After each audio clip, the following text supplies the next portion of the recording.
The smoke alarm shrieked like a dying animal, but I could barely hear it over my mother's voice downstairs. "We have to get Marcus out!" Not me. Marcus, her ex-boyfriend who'd been staying in our guest room for the past 3 months. The man who'd cheated on her twice, stolen from our family, and treated me like I was a stain on his expensive shoes. I was 17 years old, trapped on the second floor of our house, and my own mother was screaming about saving him first. The heat was already unbearable. I'd woken up to orange light dancing across my bedroom ceiling and the acrid smell of burning wood. When I opened my door, black smoke rolled in like a living thing, thick and hungry. I slammed it shut, my hands shaking, and grabbed my phone. "Mom! Dad!" I screamed into the hallway. "Fire! We need to get out!" I heard footsteps thundering below. Hope surged in my chest. They were coming for me. They had to be coming for me. But the footsteps went the wrong direction. Toward the guest room. Toward Marcus. I pressed my face against my bedroom door, feeling the heat building on the other side. My eyes were already streaming from the smoke seeping under the gap. I called my dad's cell phone. It rang twice before he picked up. "Dad, I'm stuck upstairs. I can't—" "Ryan, stay in your room," he barked. "We're getting Marcus out first. He's passed out from the smoke. Just wait. We'll come back for you." The line went dead. I stared at my phone like it was a foreign object, something I couldn't comprehend. My father, the man who'd taught me to ride a bike, who'd stayed up with me when I was sick, who'd told me 1,000 times that I was his world, had just told me to wait while they saved my mother's ex-boyfriend. The ex-boyfriend who'd moved in temporarily after losing his job. The ex-boyfriend my mother still called her first love. The ex-boyfriend who'd made the last 3 months of my life a living hell. "Just wait," I whispered to myself, tasting ash and betrayal. Just wait. The fire didn't wait. To understand how I ended up here, abandoned in a burning house while my parents chose to save the man who'd ruined our family, you need to understand how Marcus Castellano wormed his way back into our lives. It started 6 months ago, on a Tuesday that felt like any other Tuesday. I came home from school to find my mother crying at the kitchen table, her phone clutched in both hands like a lifeline. My father sat across from her, his face unreadable. "What's wrong?" I dropped my backpack by the door, already mentally cataloging the possibilities. Grandma was sick. Someone died. Mom lost her job. "It's Marcus," Mom said, her voice breaking. He's in trouble." My stomach dropped. I knew exactly who Marcus was. My mother had been with him before she met my father, back when she was 23 and he was 25. They'd dated for 2 years, and according to family legend, she'd been devastated when it ended. He'd cheated on her with her roommate, taken out credit cards in her name, and left her with $15,000 in debt. My father had helped her rebuild. He'd paid off the debt, helped her restore her credit, and eventually married her. I was born a year later. We were supposed to be the happy ending to that ugly chapter. Except Marcus had never really gone away. He called every few months. He sent birthday cards. He showed up at family gatherings because apparently my grandmother, my mother's mother, still considered him part of the family. It was sick. It was wrong. But my father tolerated it because he loved my mother, and my mother couldn't seem to cut the cord. "What kind of trouble?" Dad asked, his voice carefully neutral. "He lost his apartment. His job fell through. He has nowhere to go." Mom looked up at Dad with pleading eyes. "I know this is a lot to ask, but—" "No," I said immediately. "Absolutely not." Both of them turned to look at me like they'd forgotten I was there. "Ryan," Mom started. He's not moving in here. Are you serious? After everything he did to you? He's changed, Mom said quickly. People change, Ryan. He's been going through a really hard time. His mother just died. He's been struggling with depression, and I can't abandon someone I care about when they're at their lowest. Someone you care about? I looked at my father, waiting for him to say something. Anything. Dad, you're not actually considering this. Dad rubbed his face with both hands.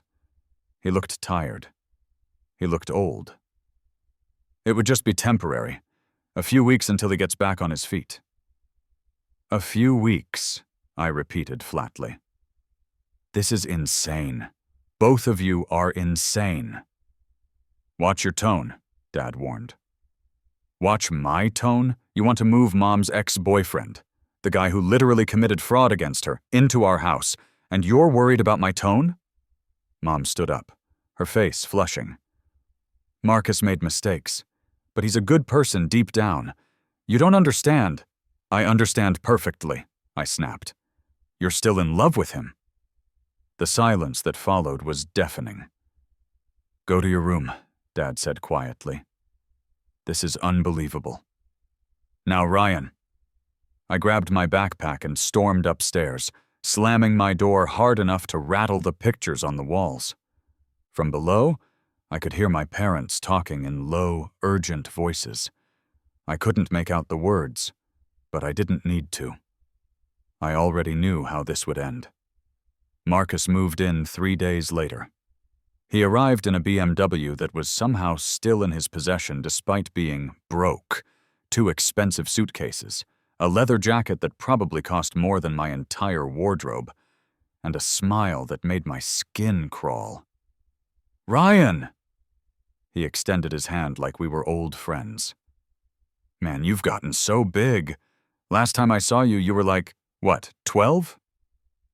I was 15 the last time I'd seen him, at a family barbecue where he'd spent the entire time trying to impress my mother and ignoring everyone else. I'd watched him touch her arm, too. Many times, lean in too close, make her laugh in a way that made my father's jaw tighten. I didn't shake his hand.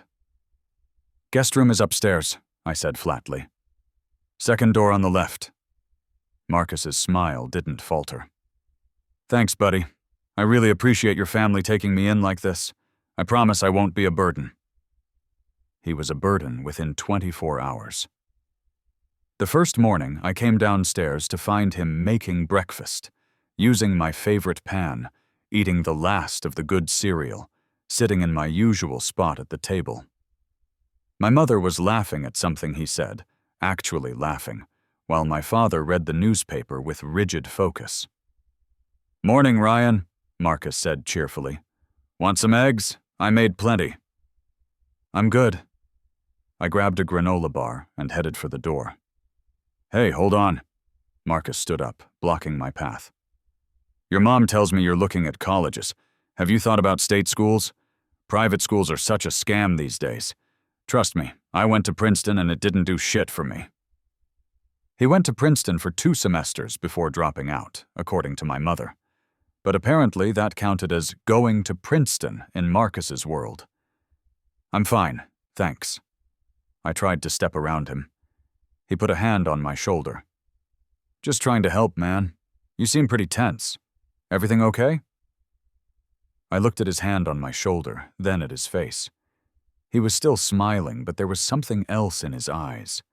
Something cold and calculating. Everything's fine, I said. I'm just late for school. I shrugged off his hand and left. That set the pattern for the next 3 months. Marcus took over our house like a creeping infection. He rearranged the living room furniture because the energy was all wrong. He criticized my father's cooking. He gave me unsolicited advice about everything from my haircut to my college applications to the vibe I was giving off. But worst of all, he monopolized my mother's attention. She stopped asking about my day. She stopped cooking my favorite meals. Every conversation somehow circled back to Marcus, his job search, his therapy appointments, his complicated feelings about his late mother. My mother became his personal cheerleader, his therapist, his audience. And my father? He retreated into silence. He worked longer hours. He stopped arguing when Marcus suggested changes or made demands. He became a ghost in his own house. I tried talking to them. God knows I tried. "Mom, this is getting out of hand," I said one night when we were alone in the kitchen. "He's been here for 2 months. When is he leaving?" "Soon," she promised. "He has a job interview next week. Just be patient, Ryan." Patient? He's basically living here rent-free, eating our food, and treating Dad like garbage. You don't see how disrespectful this is? Her expression hardened. Marcus has been through a lot. Losing his mother was traumatic. He needs support right now. What about what I need? What about what Dad needs? Your father understands, Mom said sharply. Maybe you should try to be more compassionate. The job interview never materialized. Or if it did, he didn't get the job. Marcus always had an excuse. The company was looking for someone with more experience. They went with an internal candidate. The position was eliminated. My mother believed every word. I started eating dinner in my room. I avoided the common areas. I counted down the days until I could leave for college and never come back. Then came the night that changed everything. It was a Friday in late autumn. I'd stayed late at school for a debate tournament and didn't get home until almost 9. The house was dark except for the living room, where I could hear voices. My parents' voices. And Marcus's voice. They were arguing. I should have gone upstairs. I should have minded my own business. But something in my mother's tone, high and strained, made me pause at the edge of the living room. That's not fair, Mom was saying. You can't ask me to choose. I'm not asking you to choose, Marcus replied. His voice was calm, almost gentle. I'm just saying that if you really cared about me, you'd understand what I'm going through. You'd understand that I need more than just a place to stay. Marcus, Dad started. I wasn't talking to you, Marcus snapped. I peered around the corner. They were sitting on the couch, Marcus and my mother, side by side.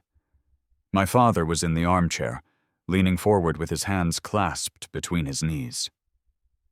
You and I had something special, Marcus continued, looking at my mother. You can't tell me you don't feel it anymore. That connection doesn't just disappear. My mother's face was flushed. I'm married, Marcus. I have a family. And you're miserable. He reached out and took her hand. She didn't pull away. I see it in your eyes every day. You settled for safety instead of passion. You chose the reliable option instead of following your heart. That's enough, Dad said, standing up. His voice was shaking. I've been patient with you because Claire asked me to be. I've tolerated you disrespecting me in my own home, but I won't stand here and listen to you try to seduce my wife. Marcus laughed. Actually laughed. Seduce? Jesus, Robert, this isn't the 1950s. Claire is a grown woman. She can make her own choices. Get out, Dad said. Pack your things and get out of my house. Robert, Mom stood up, her hand still in Marcus's. Don't do this. Don't do what? Defend my marriage? Protect my family? Dad's voice rose. He's been undermining us since the day he got here, and you've been letting him. He has nowhere else to go. That's not our problem. How can you be so cruel? Mom's eyes were shining with tears. He needs us! What about what I need? Dad shouted. What about what Ryan needs? Do we not matter? I stepped into the room. All 3 of them turned to look at me. Ryan, Mom said, her voice breaking. Honey, go back to your room. This doesn't concern you. Doesn't concern me? I laughed, but it came out bitter and wrong. You're literally choosing between your ex-boyfriend and your family, and it doesn't concern me? Nobody's choosing, she started. Yes, you are, I interrupted. And it's pretty clear who you're picking. Marcus stood up, and for the first time since he'd moved in, the mask slipped. His friendly smile was gone, replaced by something cold and contemptuous. You know what your problem is, kid. You're selfish. You have no idea what real hardship looks like. You live in this nice house with your nice things and your nice life, and you can't spare an ounce of empathy for someone who's actually suffering. Suffering? I repeated incredulously. You're suffering? You're a 40-year-old man who's never taken responsibility for anything in his life. You mooch off people who are too nice to kick you out, and then you act like you're the victim when they finally get tired of your bullshit. Ryan, Mom snapped. Apologize right now. I stared at her. Are you serious? Apologize to Marcus. The room spun. I looked at my father, desperately hoping he'd back me up. He was staring at the floor, his hands clenched into fists, but he said nothing. I'm not apologizing, I said quietly. He doesn't deserve an apology. He deserves to be thrown out on the street. My mother's hand cracked across my face. The slap wasn't hard, but it might as well have been a sledgehammer. I stumbled back, my hand flying to my cheek, and stared at her in shock. Mom, go to your room, she said coldly. Now. I looked at my father one more time. He was crying silently, tears streaming down his face, but he still said nothing. I went upstairs and locked my door. From below, I could hear them talking. I couldn't make out the words, but I could hear the tone. Mom's voice rising and falling, Marcus's steady and calm, Dad's silent. I packed a bag that night. Some clothes, my laptop, my phone charger, important documents. I hid it in the back of my closet and started researching emancipation laws. I had 8 months until I turned 18. 8 months until I could legally leave and never look back. I just had to survive until then. The next 3 months were a special kind of hell. My mother stopped speaking to me unless absolutely necessary. My father moved through the house like a hollow shell, avoiding eye contact, avoiding conflict. And Marcus? Marcus acted like he'd won. He started sleeping in later, taking longer showers, using my father's car without asking. He'd sit at the dinner table and hold court, telling stories about his glory days at Princeton, his travels through Europe, his brief career in finance before corporate corruption drove him away. My mother hung on his every word. I watched my father shrink a little more each day. He stopped arguing. He stopped asserting himself. When Marcus suggested they remodel the kitchen to increase property value, Dad just nodded and pulled out his credit card. I tried to talk to Dad one afternoon when Mom and Marcus were out. Dad, I said quietly, finding him in his study. This has to stop. You can see what's happening, right? He didn't look up from his computer. I don't want to talk about this, Ryan. He's destroying our family. Your mother loves him, Dad said flatly. She always has. I knew that when I married her. I thought I could make her forget him. But he trailed off. Some people never get over their first love. So you're just giving up? He finally looked at me. His eyes were dead. I'm choosing my battles. If I push too hard, I'll lose her completely. At least this way, I still have her part of the time. That's not love, Dad. That's pathetic. He flinched like I'd hit him. Get out of my study. Dad? Get out! I left him there, drowning in his own cowardice. I started spending more time away from home. I got a part-time job at a bookstore, picking up as many shifts as they'd give me. I studied at the library. I made excuses to skip family dinners. Anything to avoid the toxic atmosphere that had taken over my house. But I couldn't avoid it forever. It was mid-March when things finally came to a head. I came home from work at around 10 p.m. to find my mother and Marcus sitting close together on the porch, sharing a bottle of wine. My father's car wasn't in the driveway. "Where's Dad?" I asked. "Business trip," Mom said without looking at me. "He'll be back Sunday." She was lying. My father worked from home as a software developer. He didn't take business trips. "Right," I said. "Business trip." Marcus smiled at me. "Your dad needed some space. This situation has been hard on everyone. It's good that he's taking time for himself." "Taking time for himself," I repeated slowly. "Is that what we're calling it?" "Ryan, don't start," Mom warned. "Don't start what? Pointing out that you've driven him away? That you've chosen your ex over your husband?" "Nobody's chosen anyone over anyone else," Mom said, but her voice lacked conviction. "This is a complicated situation." "It's really not complicated at all." I looked at Marcus, who was watching me with amusement. "You know he's using you, right? He's been using you this whole time. He doesn't love you. He just needs a place to stay and someone to feed his ego." Marcus's smile widened. "Is that what you think?" "That's what I know." "Ryan, go inside," Mom said. "Your mother and I are having a private conversation," Marcus added. "This doesn't concern you." Something inside me snapped. "This is my house," I said, my voice shaking. "My father's house. You're a guest who's overstayed his welcome by about 3 months. You don't get to tell me what concerns me." Marcus stood up slowly. He was tall, at least 6'2", and he used every inch of it to loom over me. "Listen, kid. I've been patient with your attitude because I understand you're going through a tough time. But you need to show some respect. Your mother has been nothing but kind to me, and you're making her life harder with your constant negativity." "My constant negativity?" I laughed. "You've turned my mother against my father against me.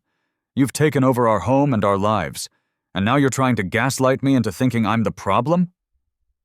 "You are the problem," Marcus said coldly. "You're a selfish, entitled brat who can't stand that his mommy has a life outside of catering to him." "Marcus!" Mom stood up. "That's too far." "Is it? Look at him, Claire. He's 17 years old and acts like the world owes him something. Maybe if you'd been a better parent, he'd have some empathy." I felt my face burn. "Don't talk about my mother like that." "I'll talk about her however I want. She's a grown woman who can defend herself. Right, Claire?" My mother looked between us, her face pale. For one wild moment, I thought she might actually defend me, might actually tell Marcus to shut his mouth and leave. Instead, she said, "Ryan, go to your room. We'll talk about this tomorrow." I stared at her. "Are you serious? Go. To your room." I went. But I didn't sleep. I lay awake, listening to them laugh and talk on the porch below my window. I heard my mother's voice, softer and lighter than it had been in months. I heard Marcus's low murmur, intimate and possessive. And I made a decision. Tomorrow, I would call Dad wherever he was staying. I would tell him what was happening. I would force him to see what I saw, that our family was dying, and the only way to save it was to cut out the cancer that was Marcus Castellano. Tomorrow, I would fight back. But tomorrow never came. I woke up to the smoke alarm at 3:47 a.m. At first, I thought it was part of a dream. The shrieking blended with the nightmare I'd been having, something about being trapped underwater, unable to breathe. But then I smelled it. Acrid and sharp, turning my stomach. Smoke. I bolted upright, my heart hammering. Orange light was flickering under my door. Not the steady glow of a hallway light, but something alive and dancing. I jumped out of bed and pressed my hand against the door. It was warm. Not hot, but warm. "Mom!" I screamed. "Dad, fire!" I grabbed my phone and dialed 911, my hands shaking so badly I almost dropped it. 911, what's your emergency? There's a fire! My house is on fire! I gave her the address, barely recognizing my own voice. Is everyone out of the house? I don't know, I'm upstairs, I can't. Stay in your room. Put something against the bottom of the door to block the smoke. Stay low to the ground. Help is on the way. I heard footsteps thundering downstairs. My parents were awake. They were moving. Thank God they were moving. Mom! I screamed again. Mom, I'm up here! We know! Her voice came from somewhere below, muffled. Stay in your room. I grabbed a towel from my bathroom and shoved it against the gap under my door. The smoke was already seeping in, gray tendrils curling toward the ceiling. I could hear the roar of the fire now, a living, breathing thing consuming my home. And then I heard my mother's voice again, clearer this time. We have to get Marcus out. He's not waking up. The words hit me like ice water. Marcus. She was worried about Marcus. The smoke's too thick. That was my father's voice, panicked. Claire, we need to go. No, I'm not leaving him. I heard coughing, violent and wet. Someone was crying. The fire roared louder. Mom!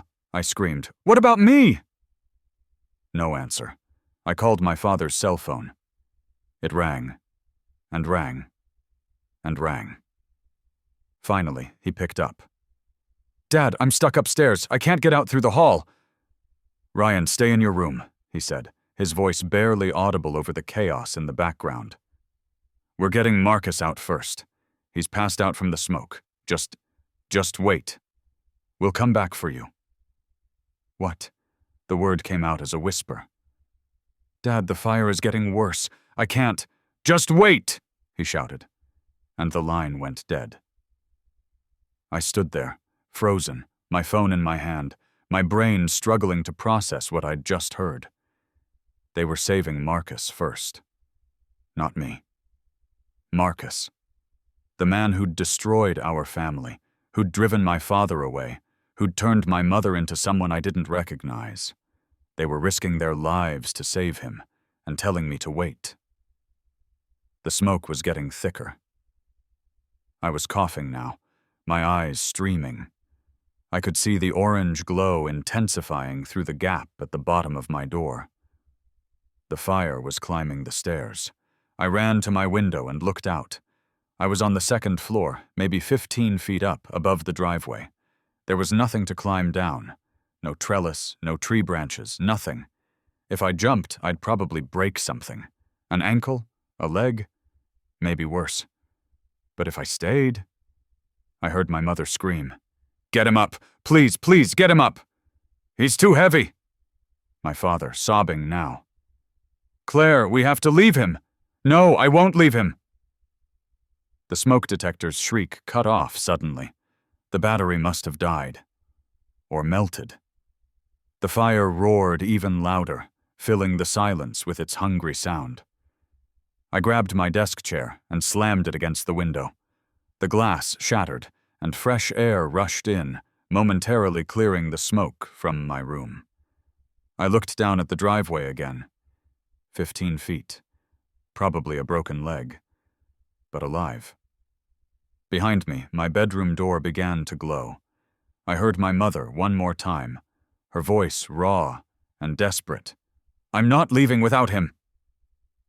And something inside me, something that had been cracking for months, finally broke. Fine. Fine. If they wanted to save Marcus so badly, they could die trying. I climbed onto the windowsill, said a prayer to anyone who might be listening, and jumped. I landed hard on the concrete driveway, my right leg collapsed under me, and white-hot pain shot through my ankle. I screamed and rolled onto my side, gasping, stars exploding across my vision. Something was definitely broken, or sprained. I couldn't tell through the agony. But I was out. I was alive.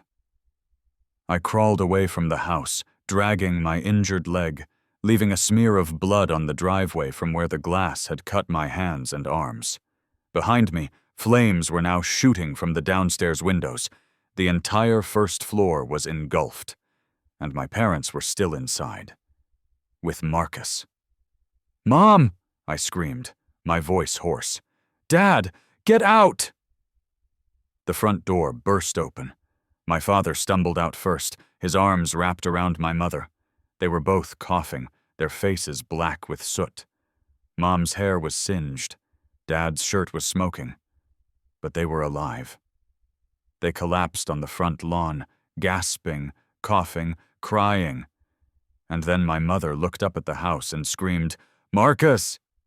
"Claire, no!" Dad grabbed her as she tried to stand. "You can't go back in!" "He's still in there. We left him." The smoke. He was already gone. There was nothing we could do. She fought against him, screaming, sobbing. "No, no, no! Marcus! Marcus!" I lay on the driveway, my leg throbbing, my hands bleeding, and watched my mother have a breakdown over the man she'd chosen over me. The man she'd almost died for. The man my father had almost died for, because she'd begged him to. Sirens wailed in the distance, getting closer. Red and blue lights painted the street. I closed my eyes and let the darkness take me. I woke up in the hospital. My right ankle was in a cast, a bad sprain, the doctor said. Not broken, but close. I had second-degree burns on my hands and arms from the broken glass and the heat. Smoke inhalation. Minor cuts and bruises. But I was alive. The room was private and quiet, except for the beep of monitors. Gray morning light filtered through the blinds. I could see the parking lot below, covered in a dusting of March snow. The door opened and a nurse came in. She was middle-aged, with kind eyes and a practiced smile. "You're awake," she said. "How are you feeling?" "Like I jumped out of a burning building." She smiled faintly. "That's about right. You're lucky, you know. It could have been much worse." "Where are my parents?" Her smile faded. They're in a different part of the hospital. Your father is being treated for burns and smoke inhalation. Your mother is—" She paused. "She's in intensive care." My stomach dropped. "How bad?" "I can't give you specifics. Patient privacy. But you should know that they're being taken care of." "And Marcus?" I asked, even though I already knew the answer. The nurse's expression turned somber. "The other occupant of the house didn't make it out." "I'm sorry." Didn't make it out. Such a gentle way of saying he burned to death. "The fire marshal wants to talk to you when you're feeling up to it," the nurse continued. "They're trying to determine the cause of the fire. No rush, though. Rest first." She left me alone with my thoughts, and the steady beep of the heart monitor. Marcus was dead. I should have felt something. Guilt, maybe. Regret, relief. Instead, I felt nothing. Just a hollow emptiness where emotions should be. Hours passed. A doctor came in, examined me, adjusted my pain medication. The fire marshal, a tired-looking man in his 50s, asked me basic questions. Where was I when the fire started? Did I see or smell anything unusual before I went to bed? Had anyone been smoking? I answered mechanically, giving him facts without feelings. He told me what they'd determined so far. The fire had started in the kitchen, near the stove. Preliminary findings suggested it was accidental, Probably a dish towel left too close to a burner that had been left on. The house was old, and the fire had spread quickly through the walls. "You're lucky," he said. "If you'd waited much longer in your room, the smoke alone could have killed you." Lucky. Everyone kept using that word. It was late afternoon when the door opened again, and my father walked in. He looked terrible. His face was bandaged on one side, covering what must have been serious burns. His hands were wrapped in gauze. He moved slowly, like an old man. "Ryan," he said, his voice cracking. I didn't respond. He sat in the chair beside my bed, wincing. For a long moment he said nothing, just stared at his bandaged hands.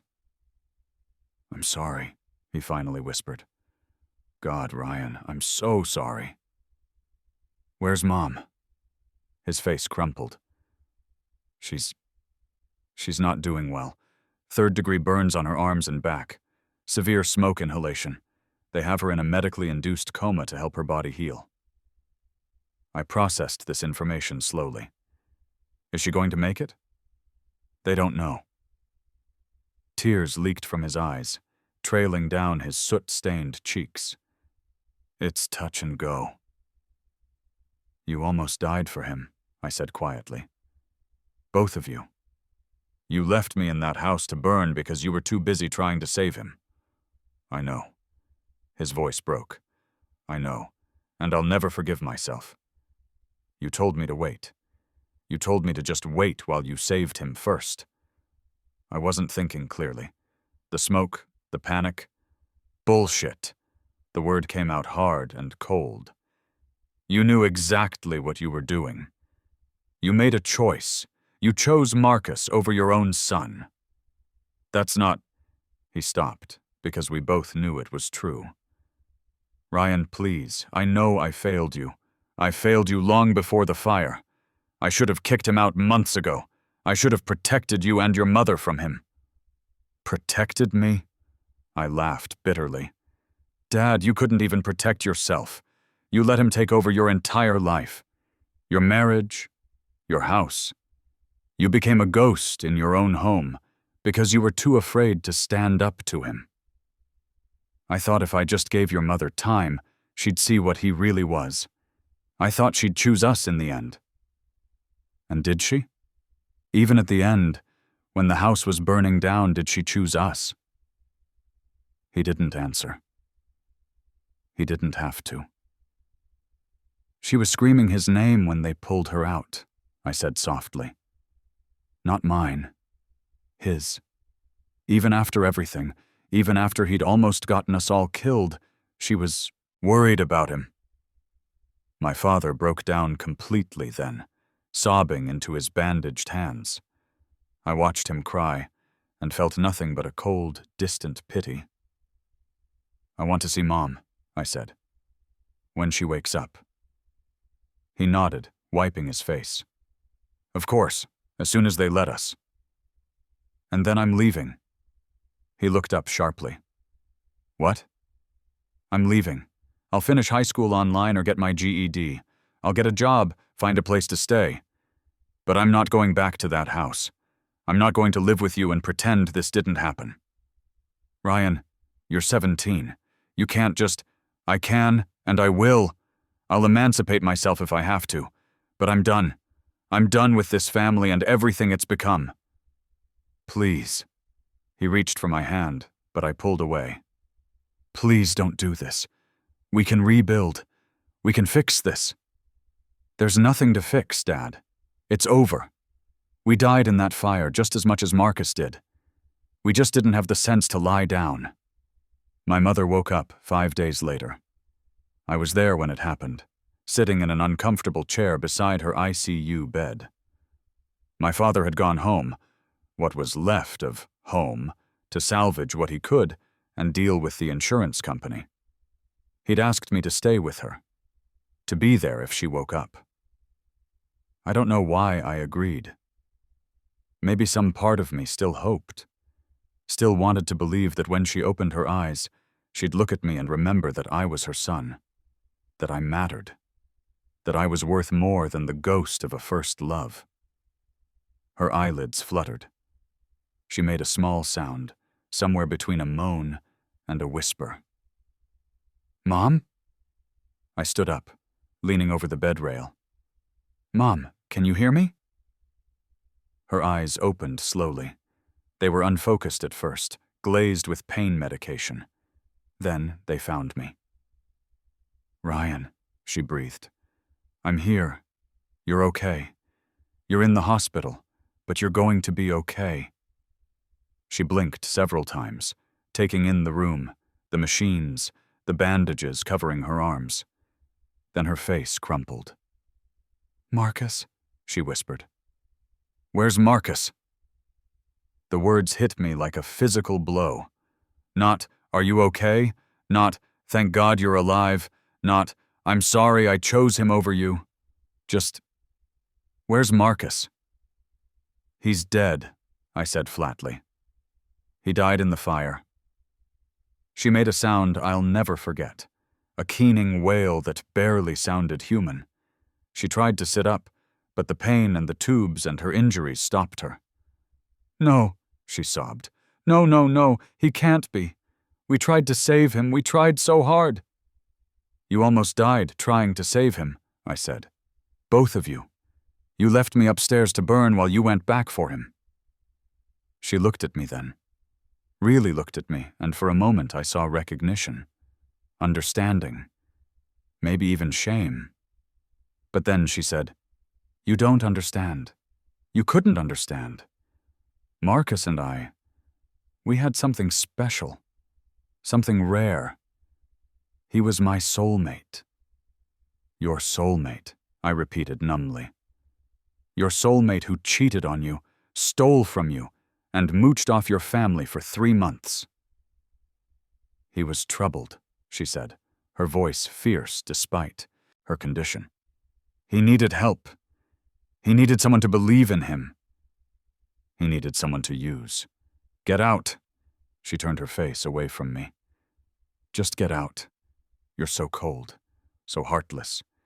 You never gave him a chance." I stared at her bandaged form. This woman who'd given birth to me, raised me, and then thrown me away for a man who'd never deserved her. "You're right," I said quietly. "I never gave him a chance. And you know why? Because I was busy trying to save our family. I was busy trying to make you see what he was doing to us, but you didn't want to see it. You wanted the fantasy more than you wanted reality." "I loved him," she whispered. "You loved an idea of him. The man he pretended to be when you were 23, before you knew what he really was. And you loved that idea more than you loved your husband, more than you loved your son. That's not true. Isn't it?" I grabbed my crutch. They'd given me one to walk with my injured ankle, and headed for the door. "You made your choice, Mom. You made it every day for 3 months. You made it when the house was burning, when you decided saving him was more important than getting your son out safely. You chose him, and he's dead, and now you have to live with that. Ryan, goodbye, Mom." I walked out of the ICU and didn't look back. The investigation into the fire concluded it was accidental. A dish towel had been left on the stove. The burner had been on, probably left on by accident by my mother or Marcus after they'd been drinking on the porch. The fire had started small, but the old house had gone up fast. No one was at fault. No criminal charges. Just a tragic accident. The house was a total loss. Insurance covered most of it, but not all. My father found a small apartment across town and moved our salvaged belongings into it. Mostly paperwork, some photos, a few pieces of furniture that had been in the garage. I didn't go with him. I stayed with my debate coach, Mr. Chen, and his family for 2 weeks, while I figured out my next move. They were kind, asking few questions, giving me space to heal. My ankle was getting better. The burns were healing, though they'd leave scars. I called my grandmother, my father's mother, the only grandparent I had left, who wasn't enamored with Marcus. "Grandma," I said, "I need help." She didn't hesitate. "What do you need, sweetheart?" I told her everything, the whole story, start to finish. She listened in silence until I was done. "Come stay with me," she said immediately. "I'm in Florida now, but I have plenty of room. You can finish high school here or online, whatever you want. Just come."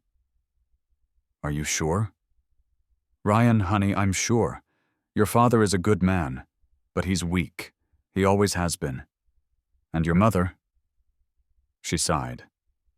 "Your mother has always been in love with the wrong man. It's not your fault, and it's not your job to fix them." "I feel like I'm abandoning them." "They abandoned you first, sweetheart. You're just surviving." I moved to Florida 2 weeks later. My father drove me to the airport. He tried to talk the whole way, filling the silence with apologies and promises and plans for how we'd stay in touch. I barely responded. At the security gate, he hugged me.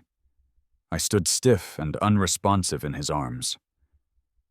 "I love you," he said. "I know I didn't show it.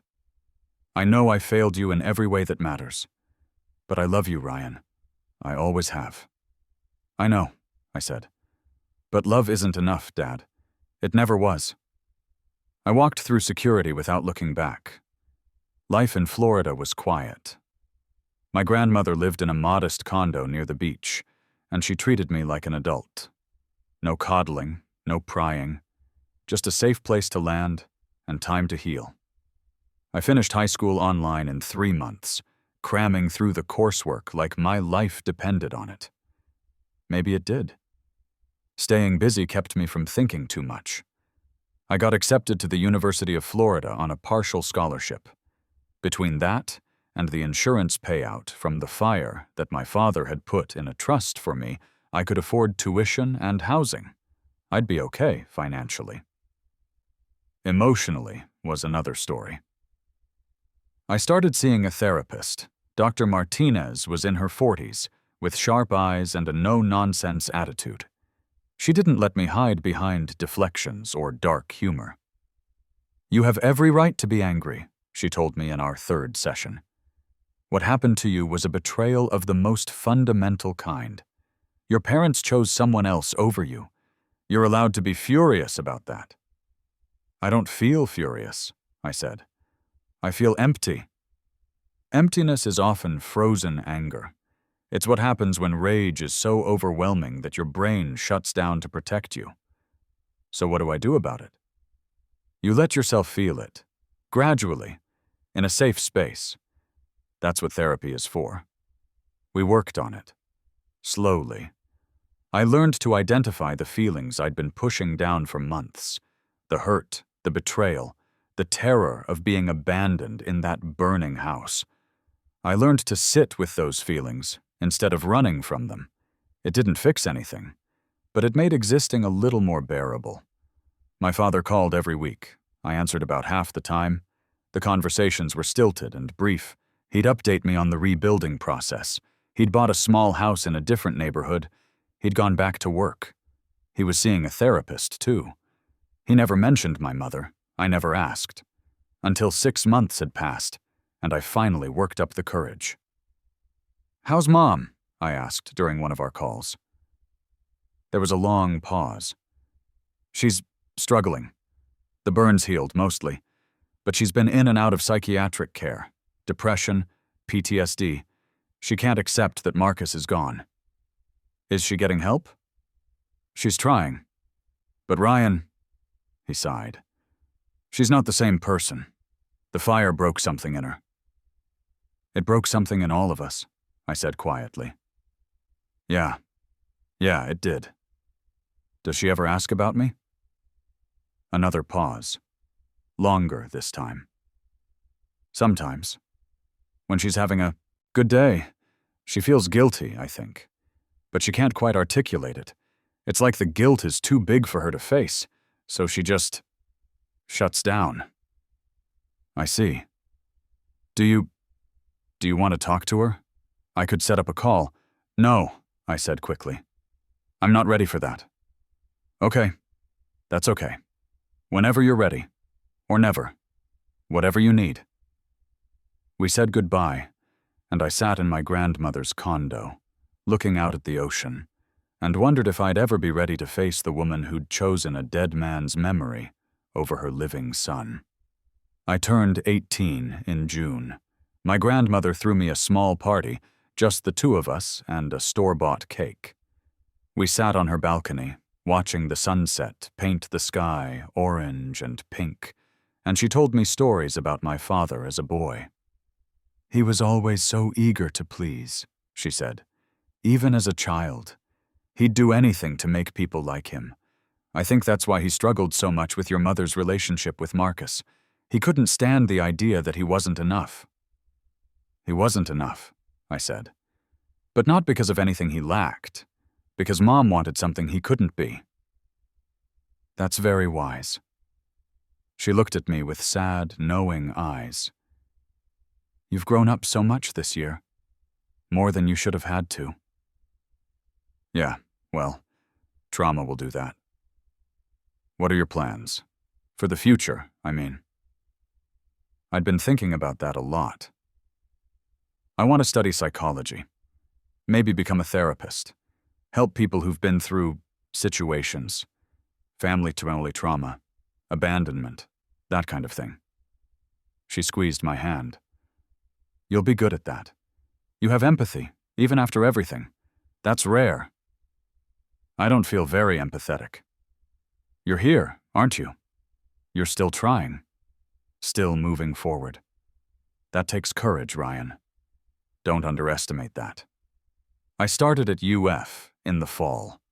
I threw myself into my studies, maintaining a 4.0 GPA, joining clubs, making friends who knew nothing about the fire, or my parents, or Marcus.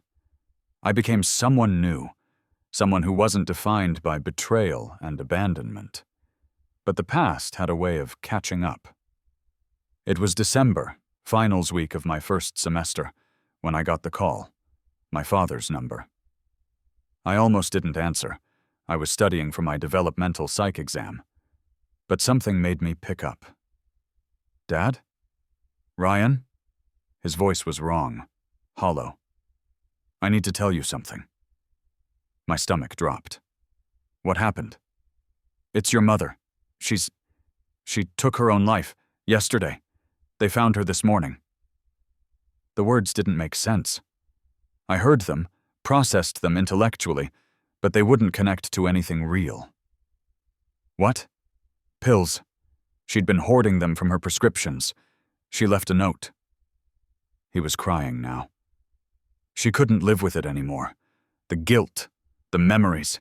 She wrote that she couldn't face you, that she'd destroyed everything good in her life for someone who wasn't worth it. I sat down heavily on my dorm room bed. My roommate was at the library. I was alone. Did she mention me? I asked. In the note? Yes. She said she was sorry, that she loved you, that she hoped someday you'd understand that she was sick, that what she felt for Marcus wasn't love, it was obsession, an addiction. And by the time she realized it, it was too late. Too late, I repeated numbly. The funeral is Saturday. I know this is terrible timing with your finals, but if you want to come, I'll be there, I heard myself say. Are you sure? You don't have to. I'll be there. I hung up and sat in the silence of my dorm room, staring at the wall. My mother was dead. She'd killed herself rather than face what she'd done. And somehow, even in death, she'd managed to make it about Marcus. The funeral was small. Just my father, my grandmother, my mother's sister, who I barely knew, and a handful of distant relatives and old friends. No one from Marcus's family. No one who'd witnessed the slow destruction of our lives over those 3 months. My mother's sister approached me before the service. Ryan, she said quietly. I'm Aunt Linda. I don't know if you remember me. I'd met her maybe twice in my life. She lived in Oregon and rarely visited. I remember, I said. I want you to know that I didn't know how bad things had gotten. Your mother, she stopped returning my calls about a year ago. If I'd known about Marcus, about what was happening, I would have come. I would have tried to help. It wouldn't have mattered, I said. She wouldn't have listened. Linda's eyes filled with tears. She was always like that. Even as a girl, when she loved something, she loved it destructively. She'd fixate and obsess and sacrifice everything else for it. Our parents tried to get her help, but she refused. And then she met Marcus, and he became her whole world. Until she met my dad. Your father was good for her. He stabilized her. But I think she always resented him for it. For being stable instead of exciting. For being reliable instead of dangerous. She wiped her eyes. I'm so sorry, Ryan, for what she put you through, for what you lost. I lost her long before she died, I said. The service was brief. The pastor, some rent-a-priest my father had found, said generic things about life and loss and finding peace. He clearly hadn't known my mother at all. I didn't cry. I sat between my grandmother and my father, dry-eyed and silent, and listened to the platitudes. When it was over, they buried her ashes next to her parents in a cemetery I'd never visited. Marcus was buried there too, 3 rows over. His grave was still fresh, marked with a temporary plaque. I walked over to it after everyone else had left. Marcus Anthony Castellano, beloved son and friend, 1982, 2024. No mention of what he really was. No mention of the lives he'd ruined. I hope it was worth it, I said to the grave. I hope those 3 months of free rent and my mother's devotion were worth dying for. The grave, of course, didn't answer. I turned away and found my father standing a few feet behind me. You okay? He asked. No, I said honestly, but I will be. He nodded slowly. I've been thinking about something I need to tell you. Okay. The night of the fire, when I told you to wait, when we went back for Marcus. He swallowed hard. I need you to know that I knew it was wrong. Even in that moment, even with the smoke and the panic, I knew I was choosing wrong. But your mother was hysterical, and I thought if Marcus died and I hadn't tried to save him, she'd never forgive me. I'd lose her forever.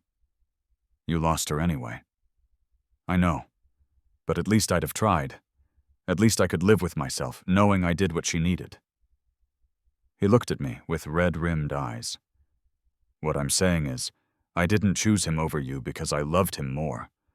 I chose him because I was a coward, because I couldn't stand up to your mother, because I'd spent so long trying to keep her happy that I forgot how to do anything else. Does that make it better? I asked. Knowing you were a coward instead of heartless? No, it doesn't. But I wanted you to know anyway. We stood there in the cemetery, surrounded by the graves of people who'd lived and died and been forgotten. I don't forgive you, I said quietly. I don't know if I ever will. But I don't hate you either. You were weak, and Mom was sick, and Marcus was a parasite, and all of that together created a perfect storm that destroyed our family. Where does that leave us? I don't know. I need time. Maybe a lot of time.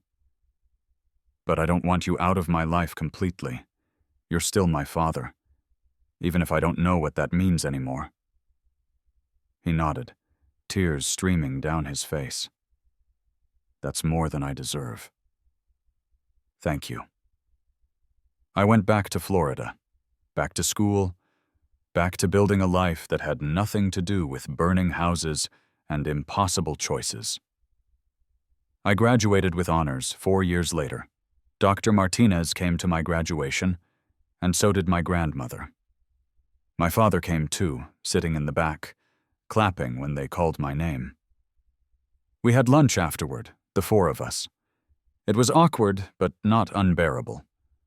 My father told me he'd started dating someone, a woman from his therapy group, a widow who understood trauma and grief.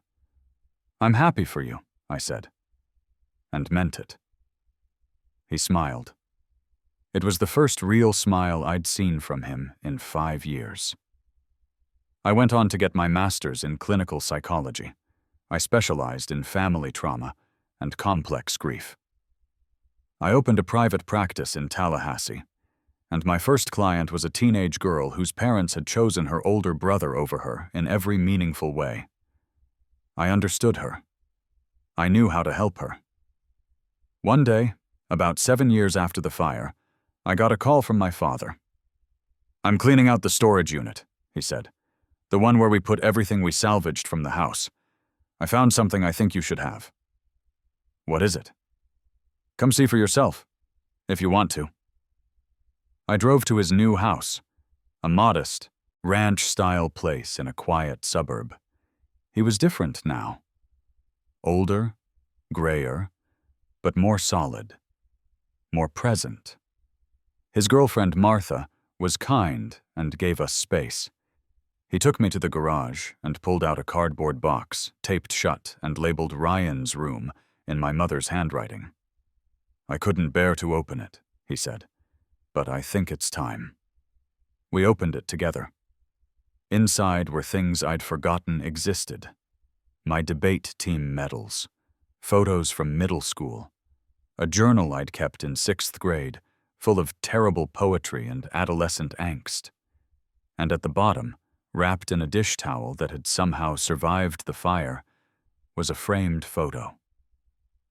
It was the 3 of us, Mom, Dad, and me. I was maybe 10 years old.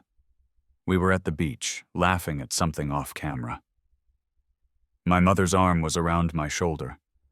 My father's hand was on my head, ruffling my hair. We looked happy. We looked like a family. "I remember this day," I said softly. "We'd gone to visit Grandma in Florida. You and Mom had a big fight in the car on the way down, but by the time we got to the beach, you'd made up." "She wanted to invite Marcus to join us," Dad said. "Even then, she couldn't quite let him go. But I put my foot down. I told her this trip was for us, our family. And for once, she agreed." I held the photo, studying our faces, looking for signs of what was to come. But there were none. Just 3 people, frozen in a moment of genuine happiness. "You should keep it," Dad said. "Remember that we weren't always broken. That there were good times, before everything fell apart." I took the photo home and put it on my bookshelf, next to my degrees and the photo of my grandmother at my graduation. It sits there still, a reminder of what was and what was lost and what can never be recovered. I'm 32 now. 15 years have passed since the fire. 15 years since the night my parents chose my mother's ex-boyfriend over their own son. 15 years since I jumped from a burning building and learned that survival sometimes means accepting that you're alone. I've built a good life. I have a thriving practice. I've helped dozens of people work through their own family traumas. I've had relationships, some good, some less so. I've learned to trust again, though it doesn't come easily. My father and I have a relationship now. We see each other a few times a year. We talk on the phone monthly. It's not what it was before Marcus, but it's something. He married Martha 5 years ago, and she's good for him. She makes him laugh. She makes him stand up for himself. My grandmother passed away 2 years ago, peacefully, in her sleep. I delivered her eulogy and scattered her ashes in the ocean she loved. She left me her condo, which I sold, and used the money to start a scholarship fund for teens from broken homes. I think about my mother sometimes. Wonder what she'd think of the life I've built. Whether she'd be proud or disappointed or indifferent. But mostly, I try not to think about her at all. The woman I knew as Mom died long before she took those pills. She died the night she chose Marcus over me, the night she told me to wait while the house burned around me. I've learned a lot about obsession and addiction and the ways trauma can poison a person from the inside out. I understand, intellectually, that my mother was sick, that her obsession with Marcus was pathological, not rational, that she was probably replaying some childhood wound I never knew about, trying to fix something that couldn't be fixed. Understanding doesn't equal forgiveness, though. Dr. Martinez told me once that forgiveness is optional, that some wounds are too deep, some betrayals too fundamental, that it's okay to move on without forgiving, to build a life without granting absolution. I think about that a lot. Last week, I got a new client, a 17-year-old boy named David. His parents had recently divorced, and his mother had moved her new boyfriend into their house immediately. David felt erased, replaced, forgotten. I don't know who she is anymore, he told me in our first session, his voice shaking. It's like my mom disappeared and this stranger took her place. This stranger who cares more about him than about me. I looked at this kid, this angry, hurting, terrified kid, and saw myself at 17. I understand, I said. More than you know. And I did. That's the thing about surviving trauma. You don't just carry the scars. You carry the knowledge, the understanding, the ability to look another survivor in the eye and say, I see you. I know what you've been through, and I'm here to help you find your way out. Some nights, I still dream about the fire. I'm back in my bedroom, smoke filling my lungs, heat pressing against the door. I call for my parents, but they don't come. They're downstairs, choosing Marcus, always choosing Marcus. And then I wake up in my own bed, in my own apartment, miles and years away from that burning house. I'm alive. I survived. And that in the end is what matters. Not that I forgave them, not that I understood them, not that I moved on seamlessly and built a perfect life from the ashes. Just that I survived. That I walked out of that fire, broken and burned and betrayed, and decided to keep walking. That I chose myself, even when no one else would. The photo from the beach still sits on my bookshelf. I look at it sometimes, at those 3 smiling people who had no idea what was coming. Part of me mourns for them. For the family we could have been, if Mom had gotten help. If Dad had found his spine, if Marcus had never come back into our lives. But mostly, I mourn for that 10-year-old boy in the photo. The one who trusted his parents completely. The one who believed they'd always choose him, always protect him, always put him first. He died in that fire too. But the man who survived? He's stronger than that boy ever could have been. He knows that family isn't always blood, that love isn't always enough, that sometimes the people who are supposed to protect you will fail you in the most fundamental ways, and he knows that even when they do, you can still survive. You can still build something good from the ruins. You can still walk out of the ashes, even if you walk alone.